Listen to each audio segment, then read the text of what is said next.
Is Saudi Arabia blocking negotiations? What's your response, sir?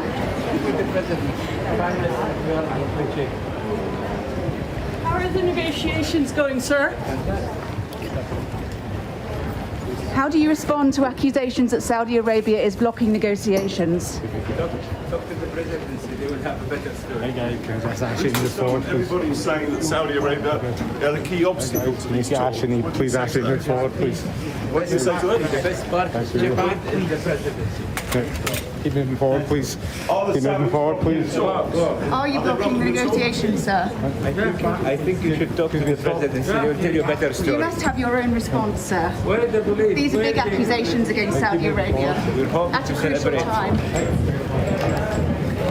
These are serious accusations about Saudi Arabia's position.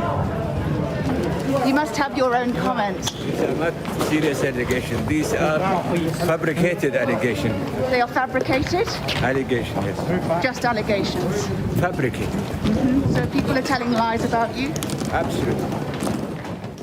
Hannah, tell us first the significance of those difficult exchanges we just saw with the Saudi Arabian minister. Unusual to have such an unscripted encounter with the Saudi Arabian contingent, and you saw how physically difficult it was and how reluctant he was to speak on the accusations that Saudi is trying to derail this summit, but eventually came forward with the idea that those accusations are fabrications and lies.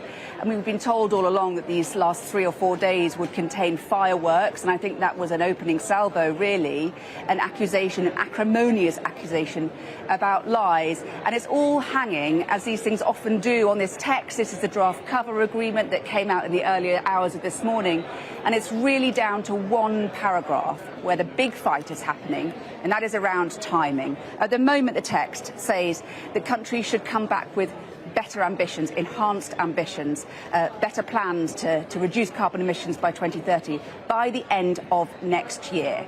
Now, big developed nations like the US and the UK and others are really pushing for that as an absolutely crucial element, but big polluters like China and Saudi Arabia are saying absolutely not. And I don't think it's an exaggeration to say that at this stage the view is, if that paragraph survives, that new timing urging countries to come back by the end of 2022, then COP26 will be able to say that it has kept 1.5 degrees of warming within reach. If that paragraph does not survive the next 3 days of bruising negotiations, and they will be bruising, then COP26 will have fallen short. There are other tussles going on about increasing adaptation finance for poorer nations and the inclusion of language around fossil fuel subsidies and phasing out coal.